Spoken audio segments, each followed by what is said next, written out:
یہ بتائیے گا کہ خاتون ہونے کی حیثیت سے ہمارے معاشرے میں خاص طور پر ادب کی دنیا میں سفر کوئی بہت آسان نہیں ہوتا، شاعری کی دنیا میں سفر آسان نہیں ہوتا۔ یہ بات آپ نے صحیح، اچھا اس میں میں ویسے ایک ضرور بات کروں، یہ لوگ آگے بڑھانے سے زیادہ آپ کو کرٹیسائز کرتے ہیں، میں یہ سمجھتی ہوں، چونکہ میں ان میں بیٹھتی تھی اور اٹھنا بیٹھنا تھا ہمارا، اور میں یہ سمجھتی تھی انہوں نے مجھے ایک سپیس دی، اور مجھے اس سپیس میں مجھے جگہ دی، اور مجھے پھر اس جگہ کو میں سمجھتی انصاف کرنا تھا۔ وہ انصاف کے چکر میں سمجھنے لگ گئی، نادان تھی، میں یہی سمجھتی تھی کہ شاید میں بھی انہی کے جیسی ہوں، لیکن اس کانفیڈنس نے، اس سائنس نے میرے ساتھ بہت انصاف کیا، چونکہ مجھے معلوم ہے میری پہلی شاعری کی کتاب میں MSc میں تھی، اس زمانے میں آئی، اور وہ اس کے اوپر شہزاد احمد نے لکھا، اس کا فلیپ جو تھا اس کا، اور وہ اس لیے لکھا کہ وہ ان دنوں میں آپ کو معلوم ہے عبدالسلام کے ایک انہوں نے تھیری دی تھی، اور وہ جو ان کی یونیفیکیشن کی تھیری آف فزکس تھی، اس کی ٹرانسلیشن کرنی تھی، تو شہزاد صاحب نے کہا کہ مجھے تم یہ سمجھاؤ، تو میں تمہارے ساتھ یہ بیٹھا ہوں۔ میں نے کہا اچھا پھر آپ اس کا ہے کہ مجھے کیا کریں گے؟ کہتے میں تمہاری کتاب نئی، آج جو نئی شاعری کی کتاب آ رہی ہے، پہلی کتاب، اس کے اوپر فلیپ لکھتا ہوں۔ میں نے کہا چلیں ڈیل۔ تو اب مجھے یہ پتا چلا کہ یہ ایک میوچل، چونکہ وہ لوگ بھی، ایسا نہیں تھا، ٹو وے ٹریفک تھی، جب تک آپ کو ماحول میں ہمیں ایک دوسرے سے کچھ نہیں ملتا، کمیونیکیشن نہیں ہوتی، تو ہم لوگ ایک دوسرے کے ساتھ اس ماحول میں نہیں ایڈجسٹ ہو سکتے۔ تو واقعی ان لوگوں نے مجھے بہت کچھ دیا، تو میں سمجھتی ہوں کہ سائنٹیفک ایپٹیچیوڈ شاید وہ ہم آپس میں شیئر کرتے تھے، اور فلسفہ شیئر کرتے تھے، چونکہ کوئی بھی رائٹر، کوئی بھی ادیب، دانشور، یا کوئی بھی آرٹسٹ فلسفی کے بغیر، پورے علوم حاصل کرنے کے بعد، اور پہلے بھی مجھے اس چیز کا ادراک تھا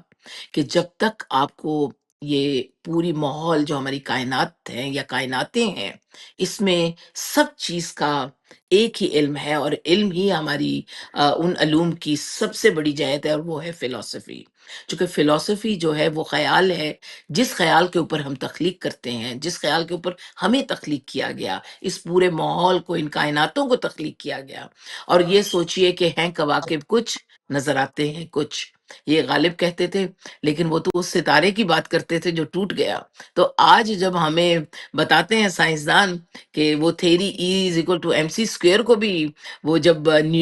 جو آئنسٹائن ہے وہ نیوٹن کو ڈینائی کرتے ہوئے آگے بڑھتے ہیں، وہ ایکچولی ڈینائی نہیں کرتے، اس سفر کو لے کے آگے بڑھتے ہیں۔ تو اسی طرح فلسفی کے وہ در کھلتے چلے جاتے ہیں، شعور کے، دراصل وہ در کھلتے چلے جاتے ہیں جب ہم تھوڑی سی اپنے ساتھ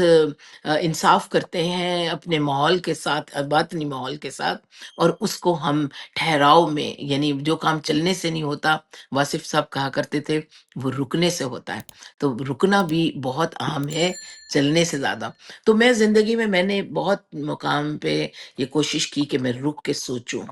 تو وہ سوچنا میرے لیے بہت مفید ثابت ہوا۔ تو ورنہ تو آپ کو پتا ہے کہ دہکا ہوا ہے آتش گل سے چمن تمام، تو وہ اندر جوانی تھی، ایک بانک پن بھی تھا، اور آگے بڑھنے کی کوشش کرتی تھی، لیکن میں رکنے کو بھی میں نے اہم سمجھا، تو وہ رکنا میرے وہ لیے بہت بہت فائدہ مند ہوا۔ تو میں سمجھتی ہوں جیسے جیسے وقت آتا گیا، اب دوسرا اسی زمانے کی شاعری میں یہ دیکھیں کہ جس دن مجھے یاد ہے میری مہندی ہونی تھی، تو میں نے اپنے، چونکہ پہلی گھر میں میری شادی تھی، اور ہم ایک بہن بھائیوں کا 6 بہن بھائی تھے، اس میں کوئی اسکول جا رہا ہے، کوئی کالج جا رہا ہے، اور میں اس میں سسرال جا رہی تھی، میرے لیے بڑا عجیب تھا۔ تو میں اپنے ان سے بیٹھے ہوئے میں نے ایک نظم اپنی مہندی کی رات کو ہی کہی، اور اپنے سارے گھر والوں کو سنائی بیٹھ کے، نانا کو، سب کو، ساروں کو کہا یہ سنیے۔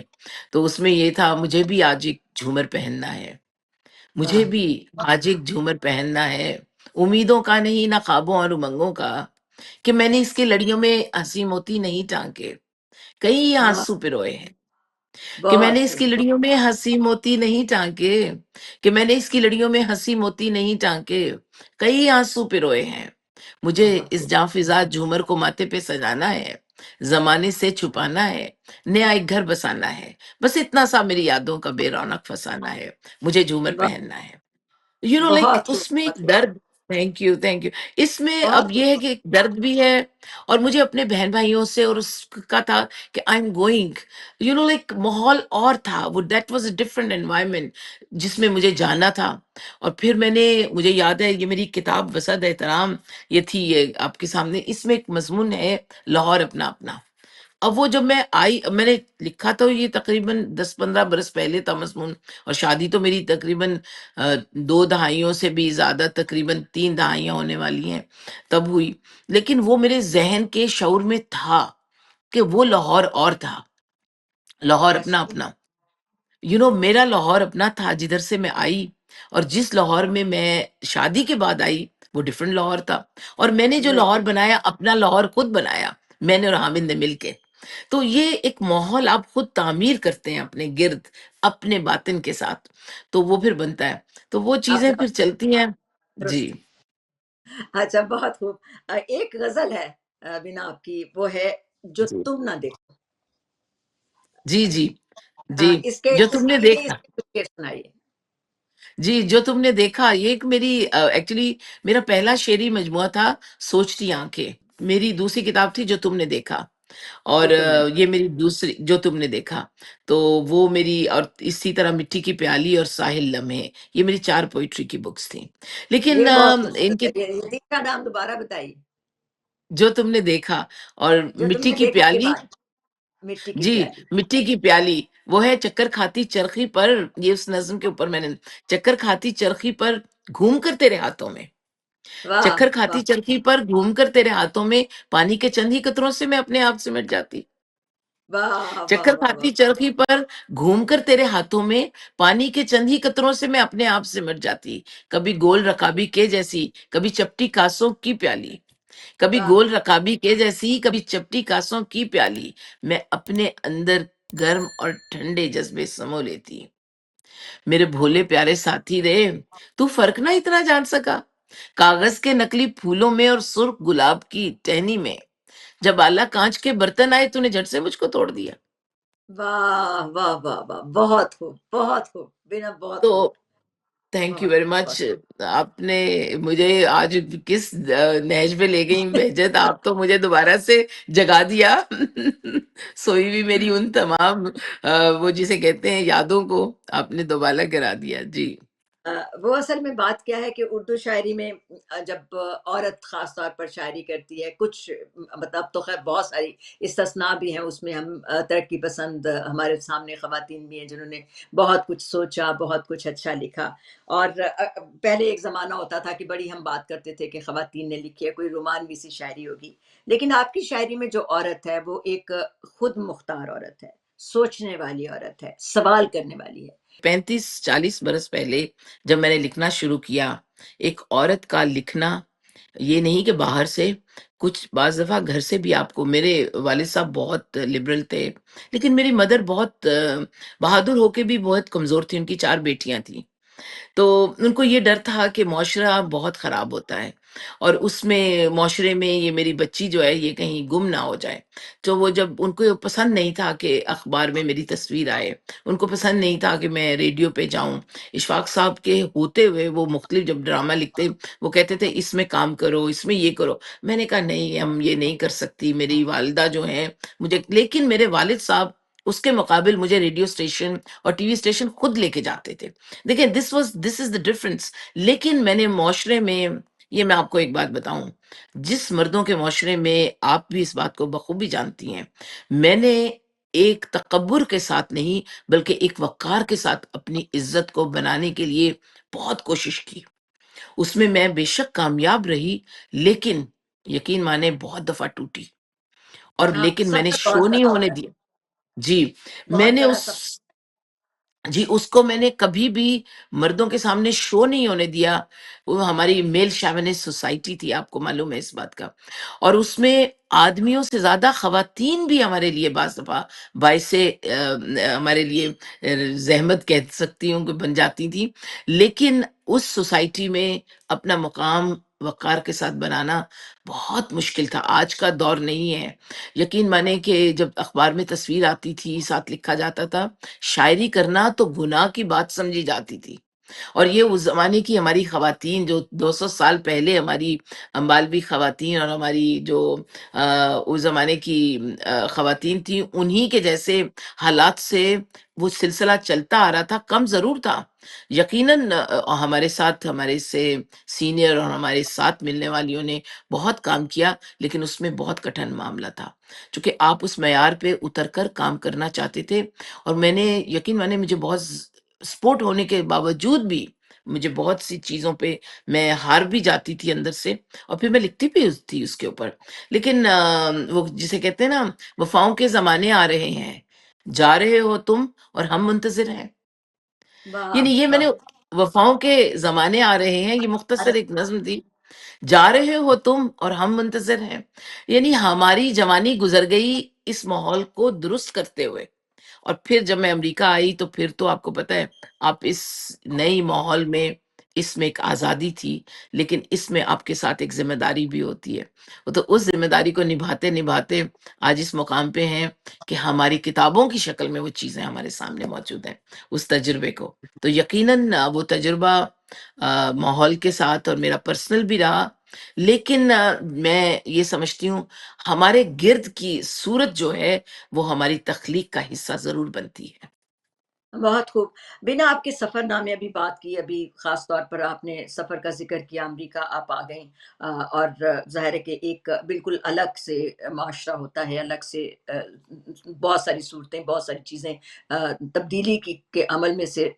گزرنا پڑتا ہے خود آپ کو بھی۔ تو آپ کے سفر نامے، خاص طور پر آپ کا سفر نامہ جاپان اور اس کے بعد امریکہ کا سفر، تو یہ سفر آپ کے لیے ظاہر ہے کہ جو آپ نے جملہ کہا اس سے پتہ لگتا ہے تفریح تو نہیں تھا، تو کیا یہ ایک کسی بھی طرح کا کیسا تجربہ تھا آپ کے لیے، آپ کو اپنے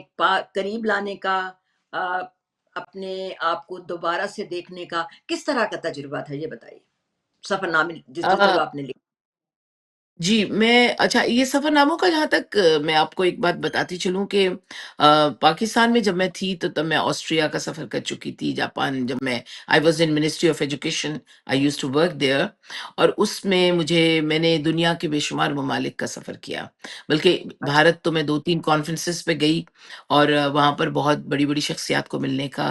مجھے اتفاق ہوا، اور میں سمجھتی ہوں وہ بھی ایک میرے ایسٹ تھا۔ یہاں سے بھی 2 3 مرتبہ گئی، لیکن وہاں سے بھی جاتے ہوئے مجھے یہ ایک میرے اوپر رب کی بہت بڑی کرم نوازی تھی کہ اسی دور میں 93 میں جاپان میں گئی، اور وہ بھی مجھے ایوارڈ انہوں نے دیا، اور وہ میرے لیے بہت ہی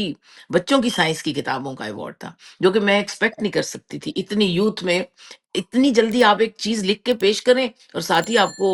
ان کی گورنمنٹ بلا لے۔ تو یہ میرا خیال میں اس میں جہاں پر میرے دوست احباب میرے اوپر کائنڈ رہے، میری وہ قدرت بھی جو ہے نا وہ بھی میرے اوپر نوازتی رہی۔ شاید اس کو پتا تھا کہ آگے سفر اور مشکل ہے، تو وہ لیکن وہ سفر جاری رہا، اور اس سفر میں جب میں جاپان جب میں انڈیا ادھر آ رہی تھی، امریکہ آ رہی تھی، تو تب میں نے سوچا کہ رب کے گھر سے، یعنی کہ ادھر سے جو وہ ہے وہاں سے ہو کے آیا جائے۔ اب وہ جوانی کے دن تھے، بھاگم دوڑ تھی۔ اب آج کا میں جب عمرہ کرتی ہوں اور اس دور کو میں نے سوچا میں نے بہت اچھے ٹائم پہ کر لیا، وہ تو میں نے نیچرل وے میں ماحول کو دیکھا۔ تو وہ بھی میرا وہ جو عزم سفر جو تھا وہ میں نے رکھا کہ امریکہ اگر پی ایچ ڈی کرنے جانا ہے تو اس سے پہلے رب کے گھر سے ہو کے جانا ہے۔ تو یہ میں آپ کو یہ بتاتی ہوں کہ ہم نے اپنے اوپر جبر کی صورت کے ساتھ نہیں کیا، بلکہ قدرت کے ساتھ اٹیچ رکھا۔ اسی لیے میرے سفر ناموں میں نے کبھی کوشش نہیں کی کہ میں ان کو فٹافٹ اسی وقت، اب میں نے سفر کیا اسی وقت لکھ لوں۔ جہاں تک آپ کی بات ہے جاپان کے سفر کی، تو جاپان کا سفر نامہ ڈاکٹر انور سدید ہوا کرتے تھے، تو قومی ڈائجسٹ یہ شامی صاحب کا یہ اخبار تھا، رسالہ جی، تھا، اور یہ اخبار بھی نکالتے تھے اس زمانے میں، پاکستان نیا نیا اخبار نکلا تھا، یہ کہتے تھے خبریں بھی آتا تھا، ایک شاہد صاحب کا نا خبریں ایک اچھا، اخبار ہوتا تھا۔ جی، ابھی وہ یہ تھا کہ وہ مجھے کہتے بھی آپ کس دے دیں اپنے ڈاکٹر انور سدید صاحب، بہت بڑا نام تنقید کا ہماری اردو کے حوالے سے، اور نظم کے بالکل، بہت اچھے۔ جی، اور وہ بھی آپ کو معلوم ہے کہ انہوں نے مجھے کہا کہ بینا آپ یہ جو دیکھا ہے اس کو لکھیں، اور میرے لیے ایک بڑا تجربہ تھا، دیٹ واز مائی فرسٹ سفر نامہ، کین یو بلیو اس سے پہلے میں 7 سفر نامے لکھ چکی ہوں جاپان سے اچھا، پہلے کتاب کی صورت میں، لیکن لکھا اس اچھا، کو میں نے 9 چیپٹرز کو 93 میں تھا اور یہ چھپ چکے تھے، لیکن میرے پاس ہیروشیما کے آنسو جو میں نے دیکھے ان کا جواب نہیں ملا تھا۔ 25 برس جب امریکہ میں رہی تو مجھے جواب ملا،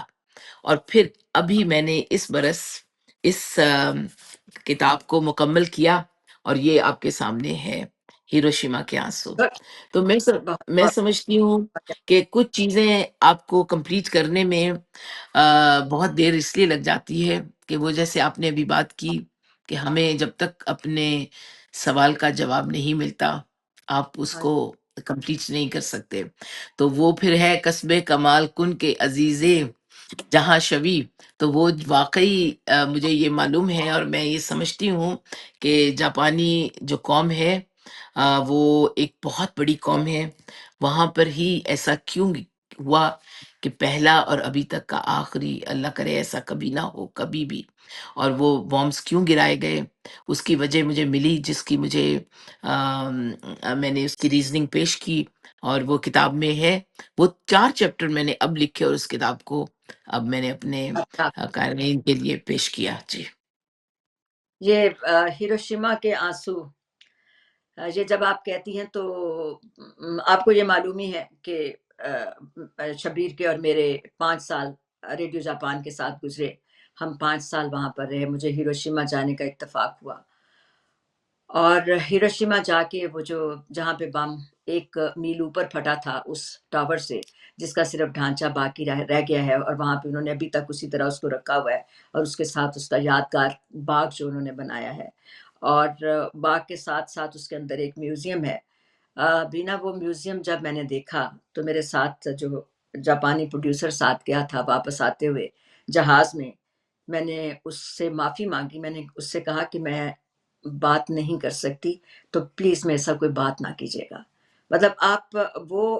اس طرح کی بات تھی کہ آپ اس قابل ہی نہیں رہتے وہ سارا کچھ دیکھنے کے بعد، اور ایک ہی سوچ میرے ذہن میں، ایک ہی چیز دماغ میں آتی تھی کہ کیا انسان کے ساتھ اس طرح سے بھی کر سکتا ہے؟ آ، کبھی نہیں بھول سکتی وہ جو سایہ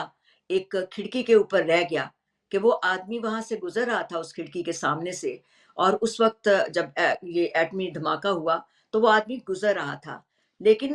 وہ دھماکہ جو تھا اس سے وہ آدمی پگھل گیا۔ اب مزے کی بات یہ ہے کہ وہ تو آدمی بیچارہ جو پگھل گیا، اس کا سایہ بعد میں اس کھڑکی کے ساتھ گیا، کھڑکی کے اوپر گیا اور وہیں پہ وہ ثبت ہو گیا۔ اس طرح کی چیزیں جب آپ دیکھتے ہیں، میں بات کرنے کے نہیں تھی قابل اس میں، بہت ساری چیزیں، پھر وہ وہاں پر آپ نے دیکھا ہوگا کہ بچے کرینز بناتے تھے، اس کے چھوٹے چھوٹے جو ہوتے ہیں بگلے سے بناتے تھے تاکہ دوسرے بچے صحیح ہو سکیں، اور you just I mean you can talk about those things for hours. بین الاقوامی سطح پر بہت سے آپ کو ایوارڈز بھی ملے ہیں، امریکہ، جاپان، جنوبی ایشیائی تنظیموں کی جانب سے۔ کون سا ایوارڈ دل کے بڑا قریب ہے اور کون سا لمحہ بڑا یادگار تھا؟ میرے لیے ایک ایوارڈ، ویسے تو واقعی آپ نے بات صحیح کی، مجھے ایکچولی میں پاکستان کے بعد اگر کسی ملک کو اپنا سیکنڈ ہوم سمجھتی ہوں آج بھی، جاپان میرے دل کے بہت قریب ہے۔ مجھے وہاں پر جانا اور جانے کا اتفاق بہت اچھا لگا۔ جرمنی بھی مجھے، آسٹریا جا کر بڑی دل میں خوشی ہوئی، اور ابھی 2022 میں میں ہائیڈلبرگ جرمنی گئی اور وہاں پر کانفرنس تھی، وہاں پہ بھی ایک ایوارڈ ملا، لائف ٹائم اچیومنٹ ایوارڈ، وہ بھی اچھا لگا۔ ہوں، لیکن مجھے آ، جب پاکستان میں جا کر، بھارت میں بھی ملا، آپ کو معلوم ہے نان اسٹاپیبل وومن کا ایوارڈ مجھے یہاں پر 2007 میں امریکہ میں ملا، جو مس ورلڈ ہماری تھیں ان کے ساتھ، تو وہ بلکہ تصویر بڑی میری وائرل ہوئی، چونکہ میرے پاس وقت ہی نہیں تھا، میں ایسے ہی اٹھ کے بھاگ کے جا کے اپنا ایوارڈ، مجھے اندازہ بھی نہیں تھا، کیونکہ ہم سمجھتے تھے ہم بہت بڑے لوگ ہیں، وہ بعد میں احساس وقت کے ساتھ ہوتا گیا، دنیا تو بہت بڑی ہے، ہم تو ایک اس میں ایک قطرہ ہیں سمندر میں، تو وہ، نقطہ۔ لیکن وقت جو ہے وہ بعد میں احساس، اس احساس کی کے اندر اور پختگی آئی کہ بہت سے لوگ ہمارے سے بہت بہتر ہیں، اور وہ تب آئی جب ہم بہت باہر نکلے۔ تو میرے خیال میں جب میں پاکستان جاتی ہوں اور اپنے لوگوں میں بیٹھتی ہوں، اور وہ جب میری باتیں سنتے ہیں، اور جب میں ان کو فرسٹ ہینڈ ان سے بات کرتی ہوں، اور یا مجھے وہ ایوارڈ دیتے ہیں، وہ مجھے یقین مانے وہ سند میرے دل کے بڑی قریب ہوتی ہے۔ تو ساری باتوں کے ساتھ مجھے پاکستان کا وہ جو بلوچستان کا ایوارڈ مجھے ملا، جب میں وہاں گئی اپنے چاغی اور ان علاقوں میں جہاں جی پر آج تک اردو لٹریچر کی کانفرنس نہیں ہوئی، اور وہ وہاں پر پہلی اردو لٹریچر کی، اور انہوں نے پھر اس کے ساتھ سائنس اور فلسفے کو بھی شامل کیا۔ وہ جو مجھے ایوارڈ ملا وہ میرے دل کے بہت قریب تھا، جو کہ آپ یقین مانیں اسٹیج پر اور ہمارے آڈینس جو کہ 2000 لوگ تھے، ان میں صرف 2 خواتین تھی، ایک میں تھی اور ایک وہاں کی لوکل ہماری خاتون تھی۔ کسی کی اس پورے پنڈال میں کوئی خاتون اور نہیں تھی، اور میرے لیے اس ماحول میں جا کر پاکستان کی بات کرنی، پنجاب کی بات کرنی، اور ایک عورت کی بات کرنی بہت بڑا میرے ہمت کی بات تھی۔ یقین مانے میں نے بڑی ہمتوں کو آج بھی اکٹھا کر کے میں وہاں گئی، اور پھر مجھے اپنا سور رینج آف کوئٹہ کا جو میرا تھیسس تھا ایم ایس سی کا، اس کا بھی میں نے ذکر کیا کہ تب بھی کہتے تھے کہ حالات بہت خراب ہیں۔ آج بھی مجھے آنے سے پہلے یہی کہا گیا حالات بہت خراب ہیں، تو لیکن میں نے ان کو یہی جواب دیا، اگر آپ کے حالات خراب ہیں تو میرے اپنے بھی حالات خراب ہیں، مجھے جانے دیجیے۔ تو یقین مانے مجھے وہ وہاں پر جانا میرے لیے بہت ہی اچھا لگا، اور مجھے واقعی لگا کہ مجھے یہاں پر آنا چاہیے تھا۔ تو ہمیں ان چیلنجز کو ایکسیپٹ کرنا چاہیے جہاں پر ہمارے اپنے موجود ہیں، اور ہم ان اپنوں سے بہت دور ہو چکے ہیں۔ تو میرے خیال میں اپنوں سے وہ کہتے ہیں نا، ایک میری بے وفا سے وفا نبھائی تھی، بے وفا سے وفا نبھائی تھی، زندگی کی یہی کمائی تھی۔ تو واہ، یہ ہماری زندگی کی وہ تو گرویدہ ہو گیا تھا میرا، وہ تو گرویدہ ہو گیا تھا میرا، میں نے بھی اس سے لو لگائی تھی، میں واہ، تیرے ہجر کے حسار میں تھی، میں میں تیرے تیرے ہجر کے حسار میں تھی، تب تیرے وصل تک رسائی تھی۔ یہ جو ہجر واہ، ہے نا، یہ جو فراق کے لمحے ہیں، یہ ایکچولی روشن ستارہ ہوتے ہیں، چونکہ وہ جب تک آپ کے اندر وہ آگ نہیں ہوگی نا، وہ ایکچولی وہ جو وہ دیا جلتا رہے گا نا، تو وہ لامحدود ہے اس کی آگ۔ لیکن جب ہم اپنے وصل تک پہنچ جاتے ہیں، وہ تو ایک اکائی ہے، وہ تو درست، ایک پہنچ ہے، اور اس تک پہنچ کر تو آپ کو مکمل ہے۔ ایکچولی یہ کانٹینیوم جو ہے نا، لائف کی کانٹینیوٹی، اور تخلیق کی کانٹینیوٹی، اور سوچ کی کانٹینیوٹی، خیال کی کانٹینیوٹی، یہ جاری رہنی چاہیے۔ تبھی تو آج دیکھیں ہم کہاں سے، وہ ہماری جو گھڑی چلتی تھی زمین پر ریت کے اوپر بنائی جاتی تھی قدیم زمانوں میں، اور آج ہم اے آئی میں ہم سوچتے ہیں کہ ہم نے سوچنا ہے کہ وقت کیا ہوا ہے، تو ہمارے سامنے کوئی نہ کسی فارم میں وہ وقت ہمیں اے بتاتا آئیز دکھا دیتا ہے، وہ آ جاتے ہیں۔ دیٹس ٹرو، ہم سوچتے دیٹس ہیں کہ ہم نے کدھر جانا ہے، ہماری گاڑی ہمیں رہنمائی کرنا شروع کر دیتی ہے۔ تو وہ خیال کا پختہ ہونا بہت ضروری ہے، اور یہ اسی سلسلے میں ہوا کہ وہ کڑیاں ایک سے دوسرے کے ساتھ ملتی چلی گئیں،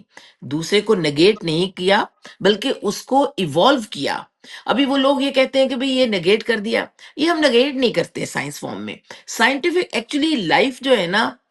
بذات خود یہ سائنس کا ہی ایک معجزہ ہے، زندگی ایگزیکٹلی جو ایک ہے۔ دوسرے کو کمپلیمنٹ کرتی ہیں نا، یہ ساری چیزیں ایک دوسرے کو جی کمپلیمنٹ کرتی ہیں، مکمل کرتی جی، چلی اور جاتی بلکہ ہیں، کوئی میں سوال کہیں بیجت جاتا ہے ایک قابل بات ایک بات میں آپ کو بتاتی چلوں، میرا یہ بلکہ بڑے میرے دوست اس کو بڑا کہتے ہیں کہ اب مجھے بتاؤ سائنس کا علم کیا ہے، تو میں ان کو ایک ہی بات کہتی ہوں، سائنس کا علم سائنسدان کا نہیں ہے بھیا، سائنس کا علم بھی رب کا علم ہے، اس کی بھی اسی طرح احترام اور عزت کیجیے جس طرح آپ رب کے، چونکہ یہ ساری کائنات جو ہے یہ سائنسی تو ہے، ہماری خود ہیومن بینگ نہیں بلکہ ایک کسی بھی فلورا اور فونا کو لے لیجئے، وہ تمام ایک لائبریری لیبورٹری ہے، اس لیبورٹری کے اندر سب کچھ ہو رہا ہے۔ تو یہ کائنات کے ذرے ذرے سے لے کے وہ ہے کہ مٹی کا ایک ذرہ تھا ساکن پڑا ہوا، مٹی کا ایک ذرہ تھا ساکن پڑا ہوا، ہے۔ تیری نظر نے اس کو ستارہ بنا دیا۔ تو واہ، وہ جو ایک مٹی کا ذرہ ہے نا، وہ تمام انرجی ہماری پوری جتنی سائنس ڈسکوریز ہیں، سائنٹیفک ڈسکوریز، وہ ساری کی ساری لائٹ کی اسپیڈ کو ہی کمپیٹ کرتے ہوئے گزر گئیں۔ آپ اگر درست اس کو غور کیجئے کہ ہمیں وہ اسپیڈ آف لائٹ جو ہے نا، اسی تک پہنچنے کی ہماری جدوجہد ہے، یہ جتنی سائنٹیفک ڈسکوریز ہیں۔ تو آج ہم نے اے آئی کے دور میں بہت حد تک اس کو ثابت کیا ہے، لیکن آنے والے زمانوں میں کیا ہوتا ہے یہ پھر ہم آگے دیکھیں گے سفر آگے۔ کہاں تک جائے گا، بالکل سفر کہاں تک جائے گا کچھ معلوم نہیں۔ جی اچھا یہ جی۔ بتائیے، آپ نے جسے کہنا چاہیے بہت سارا ویسے بھی سفر کیا، جسے کہتے ہیں ٹریول کے معنوں میں کہہ رہی ہوں، دوسرا سفر نہیں، ٹریول کے معنوں میں، تو اس سفر میں، اور ادبی سفر بھی آپ کا کافی طویل رہا، ادب کی دنیا کا، جس میں کبھی ادب آ گیا، کبھی فلسفہ آ گیا، کبھی سائنس آ گئی، یہ سب چیزیں ملتے ملاتے، تو اس طرح یہ آپ کا یہ والا سفر جو ہے، فنی سفر اس کو چلیے بولتے ہیں ہم، یا تخلیقی سفر، وہ بہت آپ کا طویل ہے۔ تو اس میں اب آپ سمجھتی ہیں کہ اردو ادب میں آج کی عورت جو ہے، اس کا تصور کچھ بدل رہا ہے؟ بہت اچھا سوال ہے، بالکل۔ اور عورت کے ساتھ ساتھ بلکہ میں سمجھتی ہوں چونکہ عورت کے پاس ایک سب سے بڑی جو ہمارے پاس ایک گاڈ گفٹڈ ہمارے پاس ہے، کیونکہ ہم تخلیق کرتے ہیں۔ عورت خود ایک خالق تخلیق کا کی حیثیت سے رب نے اپنی وہ جو ہمیں ایک اپنی ایک سیلف دی ہے، وہ خصوصیت ہمارے ساتھ منسلک کیا ہے کہ ہمیں اس تخلیق کے عمل سے گزرنا پڑتا ہے۔ تو درست، عورت کی تخلیق کے ساتھ ساتھ اس کی وہ ساری پینز جو زمانے کی ہیں وہ لے کر وہ ساتھ چلتی ہے۔ اور میں سمجھتی ہوں کہ ہماری آج کی عورت میں وہ تمام جمود کی وہ ساری کاوشوں کو لے کر وہ توڑ دیا انہوں نے، اور اس کے ساتھ انہوں نے روشنی کو وہاں سے دیکھنا شروع کیا جہاں سے آج کے زمانے کی عورت دیکھنا چاہتی ہے، وہ ویسٹ کی ہو، لیکن ہماری ایسٹ کی عورت جب ہم بات کرتے ہیں اردو لٹریچر کے حوالے سے، اور وہ اس حد تک واقعی پہنچی ہے۔ دیکھیں جب ہمارے جیسے سائنس کے لوگ یا ہمارے جیسے فلسفے کے لوگ، آپ جیسے ہمارے جیسے آگے بات کرتے ہیں، تو پھر واقعی وہاں تک بہت، چونکہ سوچ کا دھارا تو آپ ایک حد تک اس میں جینڈر نہیں پوچھتا، سوچ آپ کے ساتھ جینڈر نہیں پوچھتی، سوچ میں یہ جینڈر تو ہم ایک ڈسپلن میں رہتے سگنیفیکنس، ہوئے اس تک بن گئے، ہاں، لیکن لیکن ایکچولی عورت اور جی بالکل تخلیق میں کبھی نہیں آپ کہہ سکتے کہ یہ مرد نے لکھا یا عورت نے لکھا۔ آپ منٹو کے افسانے دیکھ لیں، اس میں لگتا ہے کہ وہ کسی عورت نے لکھے، وہ اتنا درد عورت کا اس کے اندر ہے۔ اب میں درست، فیمنسٹ نہیں ہوں، میں فیمنسٹ نہیں ہوں، لیکن میرے افسانوں میں پنجابی کا افسانہ میرا ایک تھا گواچیا چمبا، وہ بلکہ ڈاکٹر نبیلہ کو بڑا پسند تھا، اس کا میں نے آپ سے ذکر بھی شاید کبھی کیا۔ اب اس کے ارے اوپر ہاں، انہوں نے کام بھی کروایا۔ جی میں اب وہ ابھی اس پہلا، سوال کیا، جی پہلا افسانہ ایسا تھا جو میں نے امریکہ کے حوالے سے، امریکہ کے ان جانوروں کے حوالے سے لکھا جو کہ یہاں پر رہتے ہوئے، وہ چودھری جو ایک گاؤں کا آتا ہے اور اس کی بیٹی یہاں ڈاکٹر ہے، اور وہ دیکھتا ہے، اور وہ دیکھتا ہے کہ یہاں پہ اتنی اداسی ہے، یہاں کے تو پودے بھی اداس ہیں۔ ارے پھر وہ بچے بتاتے ہیں، اور وہ جیکی جو گھر میں صفائی کرنے والی آتی ہے، وہ جب مسٹر چیڈ کہتی ہے، پھر وہ کہتی ہے نہیں، یہ اداسی نہیں ہے، یہ ایکچولی ریالٹی ہے۔ تو وہ جس کو ہم اداسی کہتے ہیں، وہ احساس کی اس اپنے ڈومین سے نکل کر جب ہم دوسرے ڈومین میں آتے ہیں تو پھر اس کو ہم ڈفرنٹ نام دیتے ہیں۔ تو اسی طرح جب تخلیق کار جو ہے وہ اپنی وسعت خیال کی بلند کرتا ہے، تو پھر وہ نئے ماحول میں جا کر اس کے اوپر آ کر لکھنا چاہتا ہے۔ تو آج کی عورت بے شک بہت عمدہ لکھ رہی ہے اور اردو میں لکھ رہی ہیں، اور میں سمجھتی ہوں کہ لکھنے کا عمل آگے بڑھنا چاہیے، اور واقعی اردو میں لکھنا چاہیے، تاکہ دیکھیں ہم انصاف نہیں کریں گے، آج کے دور میں اردو زیادہ لکھنی چاہیے، اس لیے چونکہ جب تک ہم اپنی اے آئی کی دنیا کو، ہم انفارمیشن ٹیکنالوجی میں اپنا ڈیٹا پرووائڈ نہیں کریں گے اپنے لوکل لینگویجز میں، تب تک وہ ہمارا سیو نہیں ہوگا۔ اور اس سیو کرنے کے لیے لکھاریوں کو اپنی زبان میں لکھنا چاہیے، اردو میں لکھیں۔ میری ابھی انگریزی میں ایک کتاب پہلے تھی، لیکن ابھی میں ڈائکوٹمی آف کلچرز میری کتاب یہاں سے چھپ رہی ہے، وہ بھلے آپ لکھیں لیکن اردو میں اپنی زبان میں ضرور لکھیے،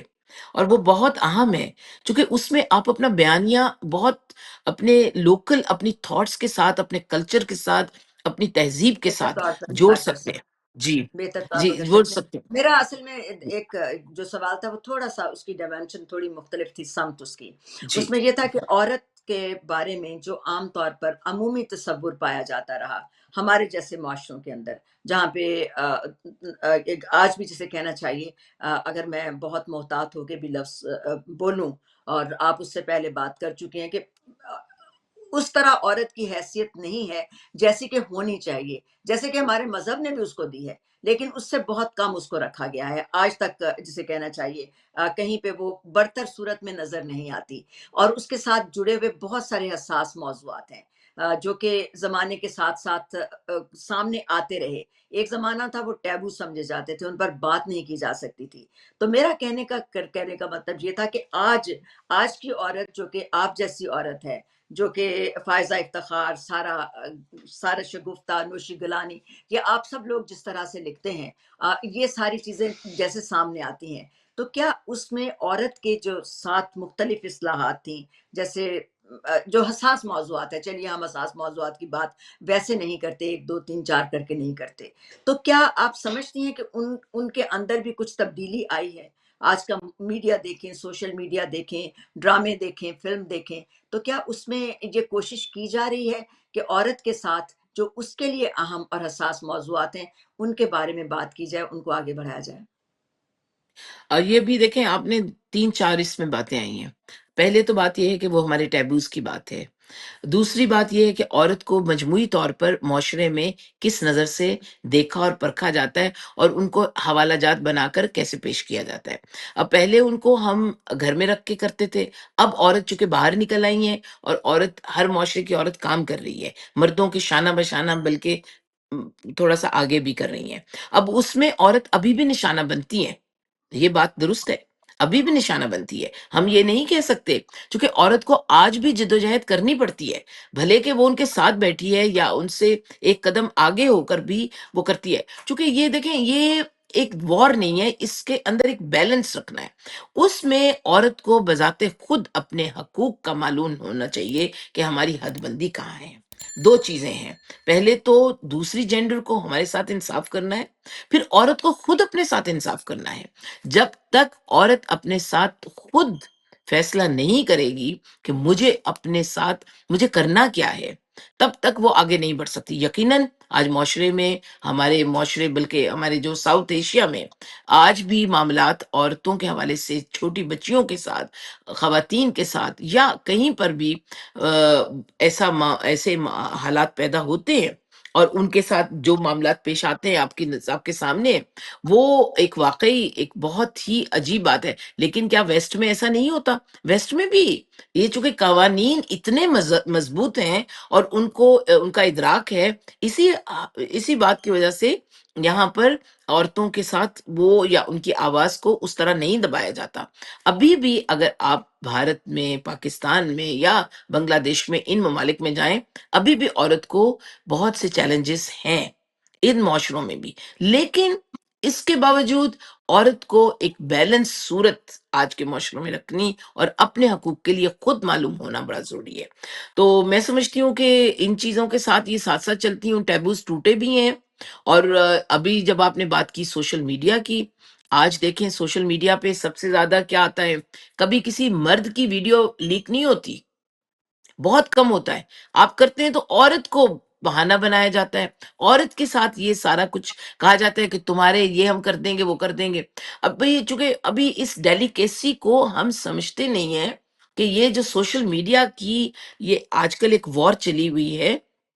اس میں ہم نے عورت، دیکھیں پاکستان میں کتنی سوشل میڈیا کی جو انفلوئنشرز ہیں، ان کی جان سے انہیں ہاتھ دھونے پڑے ہیں. آج بھی سوشل میڈیا کی عورت جو ہے پاکستان میں، وہ آج بھی اس حصار میں اور اس ٹیبو کا نشانہ بنی ہوئی ہے. تو وہ واقعی ہے، آپ کی بات بالکل درست ہے، اور وہ بیلنس آئے گا، اس کے اندر پختگی آئے گی، اور وہ درست ہونے کے امکانات نظر آ رہے ہیں. اچھا چلیے، ابھی نا اس سے پہلے کہ وہ ہم بات کریں، بے شمار گھنٹے اور بات کی جا سکتی ہے، لیکن مجھے یہ بتائیے کہ ایک جس کے بارے میں بات کرنا چاہتی ہوں کہ آپ کی کتاب آ رہی ہے سرگودا کی انارکلی، اس کے بارے میں وہ بات بتائیے کہ وہ کیا چیز ہے، کس طرح سے آپ لکھ رہی ہیں. اور میں سمجھ سک رہی ہوں کہ اس میں جب آپ نے یہ بات کہی ہے، آج کی جو سرگودا کی انارکلی ہے اور جو اس زمانے کی انارکلی تھی، شاید اس کے بیچ میں کوئی بات ہو یا کیا ہو، کس طرح سے یہ بتائیں گے؟ ذرا سننے والوں کو تھوڑا سا مختصراً بتائیے گا۔ یہ آپ نے تو بڑی میری راز کی بات کھول دی اس سے۔ دیکھیں، دوست ہونے کا ایک بہت بڑا نقصان ہوا، چونکہ یہ بھی ہوتا صحافی جب دوست ہوتے ہیں نا، وہ پھر آپ کے ہے۔ پل کھولتے ہیں، تو یہ بات درست ہے۔ لیکن اس میں واقعی وہ کتاب، وہ ایک ناول ہے، اور وہ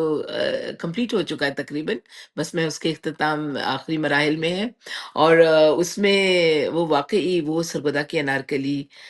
جو تقریباً 50-55 برس پہلے میرے دائرۂ بصر میں اور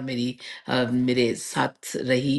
اور میری نظر میں رہی، میرے اندر رہی، اور بسی وہ اس انارکلی کا، وہ ایک ہماری سرگودا میں ایک انارکلی ہوتی بھی تھی، بازار بھی تھا، اور وہ آپ یقین مانیں جب آپ پڑھیں گے تو حیران ہو جائیں گے کہ اس انارکلی کی وہ اتنی وہ ڈیلیکیسی وہ نہیں ہے جو ہم سمجھتے ہیں، لیکن سرگودا کی بے شمار انارکلیاں ہیں جو جگہ جگہ بکھری ہوئی ہیں۔ وہ کہانی ایک ایسی نوجوان بچی کی کہانی ہے جو مختلف مراحل سے گزرتے ہوئے وہ کہاں پر پہنچتی ہے، اور پھر وہ بیک فلیش میں جا کے اس ناول کو پیش کرتی ہے، اور اس میں پورے ماحول کو وہ لپیٹتی ہے۔ اس میں ہماری تاریخ بھی ہے، اس میں ہماری جو قیام پاکستان کے بعد جو حالات پیدا ہوئے سرگودا میں اور ان تمام علاقوں میں، فیصل آباد میں، گجرانوالہ میں، اور وہاں پر جیسے نواب لوگ آئے اور رہے، ان کا بھی تمام لوگوں کا اس میں ذکر ہے۔ تو وہ میرا ایک بہت دل کے قریب ہے، اور ایک انارکلی آپ ہیں، ایک انارکلی میں ہوں، تو ہم سب اوہ، انارکلیاں پھر اس تو میں ہر ایک ہیں۔ میں کہیں نہ کہیں ایک انارکلی چھپی ہے، بالکل آپ صحیح کہتی ہیں۔ تو میں میرے پاس اصل میں آپ کی میں نے کتابوں کی لسٹ بھی جمع کی تھی، تو تھوڑی سی وہ بھی بتاتی چلوں۔ سوچتی آنکھیں، جو تم نے دیکھا، مٹی کی پیالی، ساحل لمحے، یہ تو شاعری کی کتابیں ہیں۔ پھر سفر نامے ہیں، ہیروشیما کے آنسو، جانب منزل چلا چل، میری لینڈ کی ڈائر، انڈیا کا سفر نامہ، ترکی کی سیر۔ پھر سائنس کی کتابوں میں ہے نامور مسلمان سائنسدان، بحریات، سائنس انسائکلوپیڈیا۔ تو اس کے بعد یہ بھی سوال یہ ہے کہ 6 کتابوں کی سیریز پاکستان کے درخت، پودے اور جھاڑیاں، زرعی انسائکلوپیڈیا، فضائی آلودگی کے بارے میں بھی آپ نے بات کی، بچوں کی بے شمار کتابیں ہیں۔ تو یہ ساری چیزیں آپ کے ساتھ رہیں اس میں، آج کی گفتگو میں صرف شاعری نہیں بینا کی ہم نے سنی، بلکہ ان کا فکر ان کی سنی، ان کے احساس کے بارے میں سنا، ان کے عزم کے بارے میں سنا، اور بہت متاثر کن گفتگو کرتی ہیں ہمیشہ۔ بینا سے مل کر بات کر کے بہت اچھا لگتا ہے، اور ان آج کی گفتگو سے اور بھی یہ واضح ہو جاتا ہے کہ جب ہم علم اور تخلیق کو ساتھ ساتھ دیکھتے ہیں تو وہ ایک اور ہی رنگ اس کا بن جاتا ہے جو سامنے آتا ہے۔ تو بینا آپ کے ساتھ میری نیک تمنائیں ہیں، اور مجھے امید ہے کہ آپ کا یہ سفر، جسے کہنا چاہیے روشنی کا ایک سفر ہے، جو جاری رہے گا، کیونکہ جو آپ کا کی ڈٹرمنیشن ہے، جو آپ کا عزم ہے، اور جس طرح آگے بڑھنے کا احساس ہے، اور چیزوں کے بارے میں ایک خوش امیدی ہے، تو ہمیں امید ہے کہ مزید بہتر چیزیں آپ سامنے لاتی رہیں گی، ایک سے ایک بڑھ کر ایک۔ تو دیکھتے ہیں کہ یہ سفر آپ کا بہت بخوبی اور بہت اچھی طرح سے جاری رہے۔ ہماری بہت ساری دعائیں آپ کے ساتھ ہیں۔ تو اب اس سے پہلے کہ سننے والوں سے میں اجازت لوں، بتائیے گا ضرور، بینا گوئندی کی شاعری آپ نے سنی، کون سا شعر آپ کو پسند آیا، کون سی بات آپ کو پسند آئی؟ اگر کوئی چیز رہ گئی ہو تو ہمیں بتائیے، ہم بینا سے دوبارہ بھی بات کر لیں گے، اور کامنٹس میں ضرور بتائیے گا، شیئر بھی ضرور کیجیے گا، سبسکرائب بھی ضرور کیجیے گا۔ تو یہ سب چیزیں لے کر تو اب آخری جسے کہنا چاہیے، جسے وہ جو ہوتا ہے کیا اس کو کہتے ہیں، معمول کا، اور جو ایک فارمیلٹی ہوتی ہے پروگرام کی، تو بینا ذرا آپ کے ساتھ بھی وہ فارمیلٹی میں پوری کر لوں۔ بہت بہت شکریہ، اور ہمیں امید ہے کہ پھر بھی کسی وقت بات ہوگی کسی اور حساس موضوع پہ، کسی تصوف کی بات پہ، کسی اور چیز پہ۔ تو آج آپ نے بہت وقت نکالا، آپ کا بے حد شکریہ۔ تو بہجت کو اب اجازت دیجیے، آج کی ملاقات بس اتنی۔